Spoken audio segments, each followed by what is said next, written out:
அதே தவால 1 table spoon உளுந்து, கடலைப்பருப்பு, வேர்க்கடலை, 4 பல் இடிச்ச பூண்டு, கருவேப்பிலை சேர்த்து வதக்கிக்கோங்க.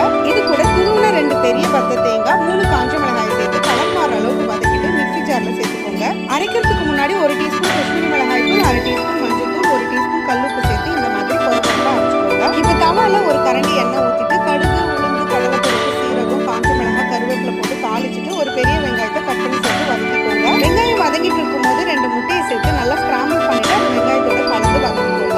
அடுத்து இதுல வதக்கி வச்சிருக்கிற வெண்டைக்காயை உள்ள சேர்த்துக்கலாம். இப்போ காய்க்காகவும் முட்டைக்காகவும் மறுபடியும் 3/4 டீஸ்பூன் நான் கல்லுப்பு சேர்த்துக்கிறேன். அவ்வளவுதான். எல்லாம் சேர்ந்து 4 நிமிஷம் வதங்கினதும் நம்ம அரைச்ச பவுடர் 2 கப் அரிசி சாதம் இது கூட கொத்தமல்லி சேர்த்துட்டு நல்லா பரட்டினீங்கன்னா அருமையான ஃப்ளேவர்ல வெண்டைக்காய் முட்டை சாதம் ரெடி. அண்ட் வெஜிடேரியன்ஸ் நீங்க முட்டையை ஸ்கிப் பண்ணிட்டு மற்றதை அப்படியே ஃபாலோ பண்ணிக்கோங்க. ஸோ இந்த வீக்கெண்டுக்கு மறக்காம ட்ரை பண்ணும்போது ஸ்டவ்வோட சமைக்கும் போது கொஞ்சம் நம்மளோட சமைச்சிங்கன்னா சுமாரா இருக்கிற சமையல்